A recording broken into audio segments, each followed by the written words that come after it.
Well, Dibao, thank you so much for the opportunity to be able to address this matter. A lot of you who read the social media post would imagine that I was writing this for myself. That is far from the reality of the situation. I was not writing for myself, really. I just happened to be one of those people that would probably not say too much about myself unless there was need to. I spoke on behalf of probably 7 to 8% of Kenya's population. I was looking at the statistics from the Bureau of Statistics, and they don't come out very often. In fact, I would challenge anyone to tell me exactly what the statistics are today. But as of about 10, 11 years ago, the 2008 version that came out, the total number of persons living with disability were about 2 million, and about a third of those were blind. A third of those were persons with physical disability. They can't walk or need to use a wheelchair. The deaf were about 12%. And so we're talking about a microcosmic representation of our society as a nation.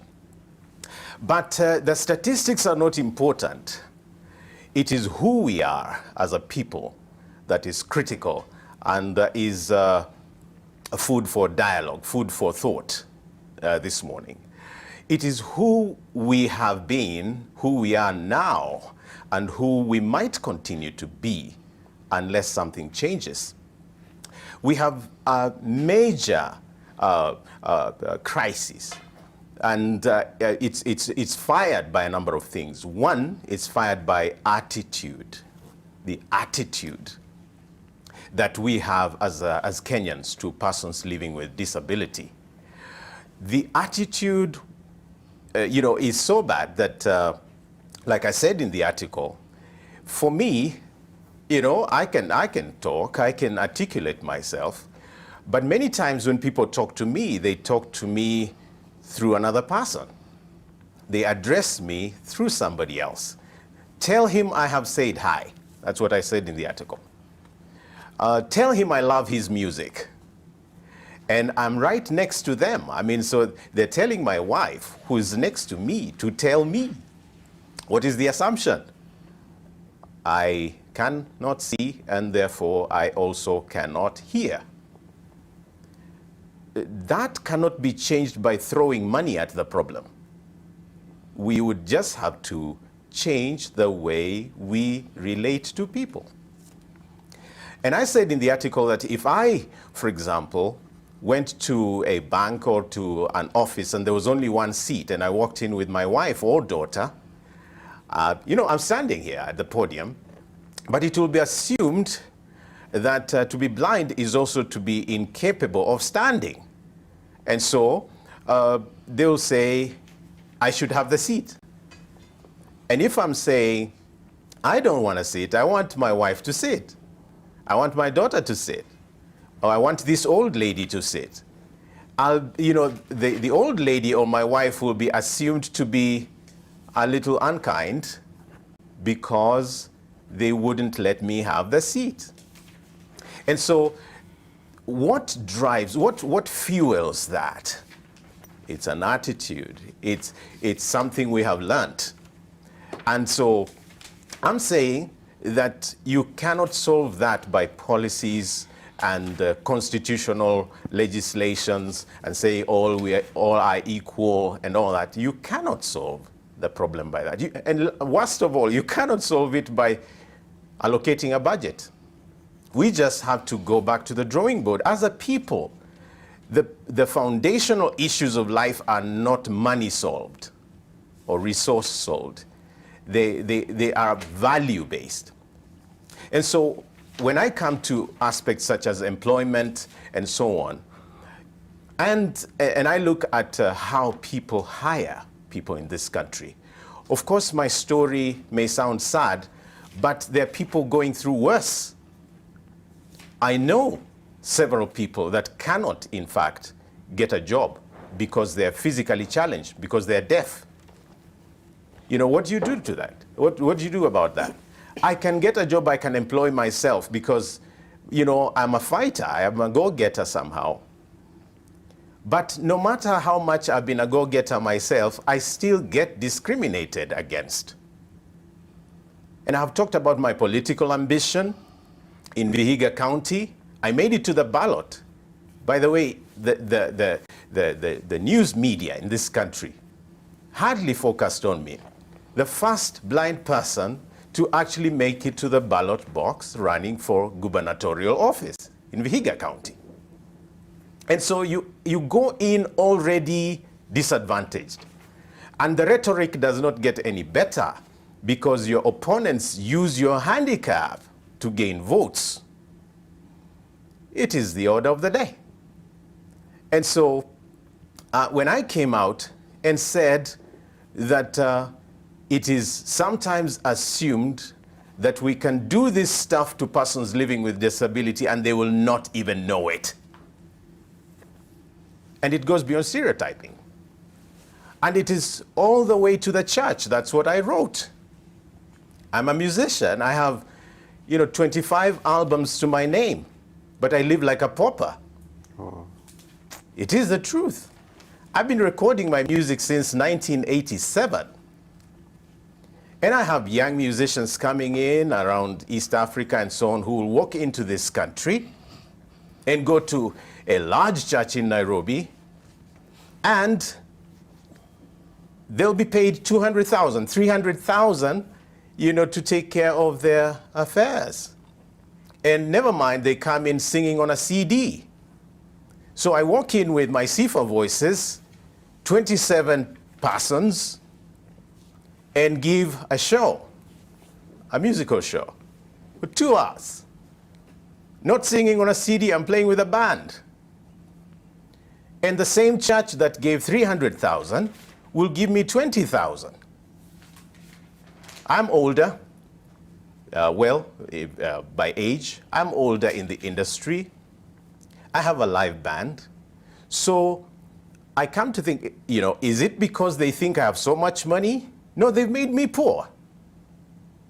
Is it because they think, that I cannot deliver? Is it that the CD performance is better than a band performance?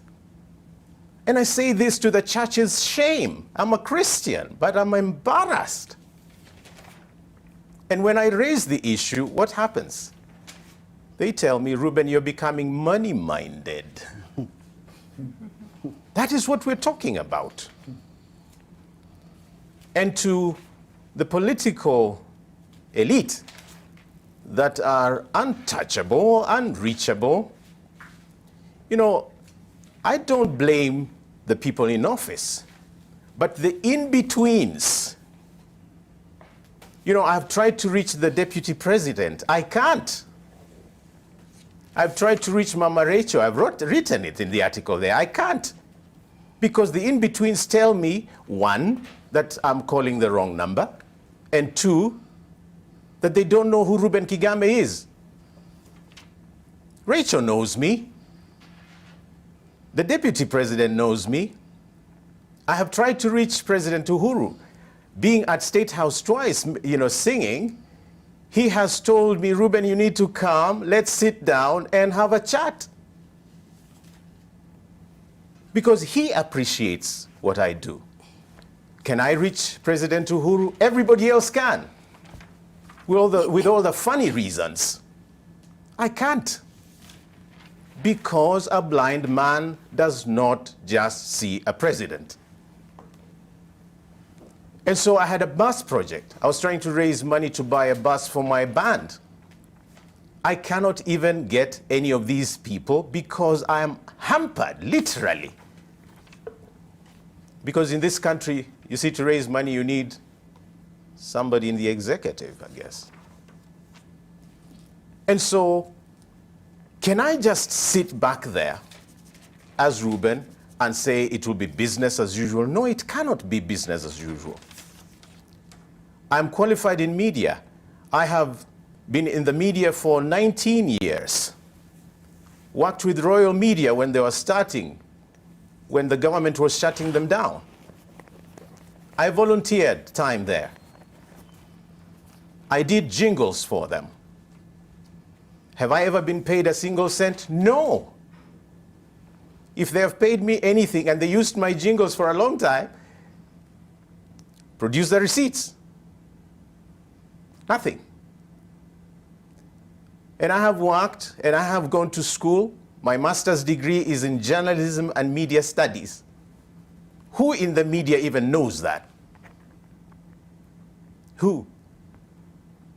Can I be called to give an opinion on media? No, I don't exist.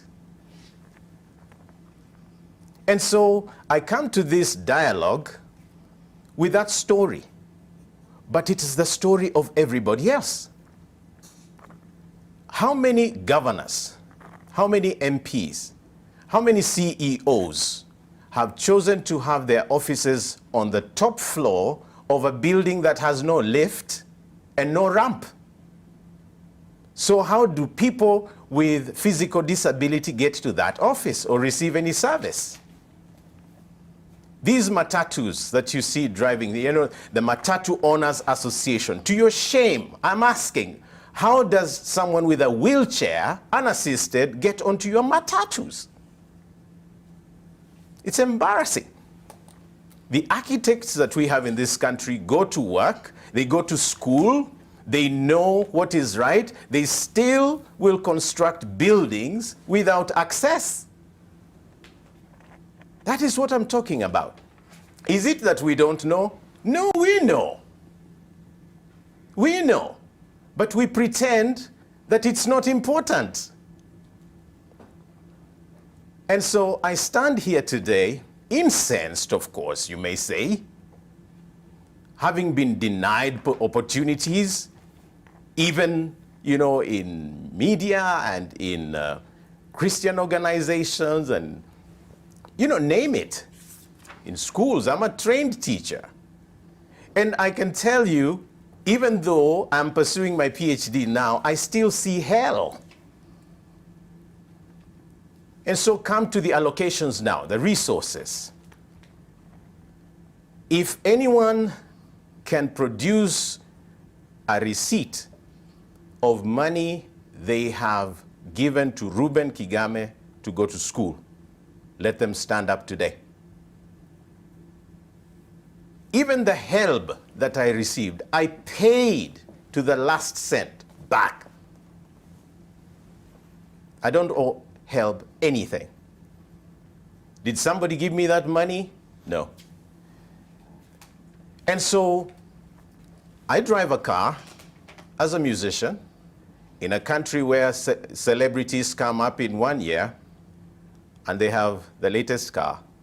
I drive a car that I have bought on loan. What am I trying to say? That we have not done any better as a society to emerge from the mentality that twins are supposed to be killed. That children are supposed to be aborted.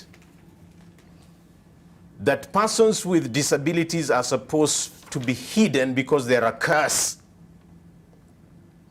You go to institutions of persons living with disabilities and some of them are like mangers, like stables of animals. I will just mention one incident and then I will conclude. I went to Kibo's School for the Blind in Kisumu County now, just next to Kisumu Prison.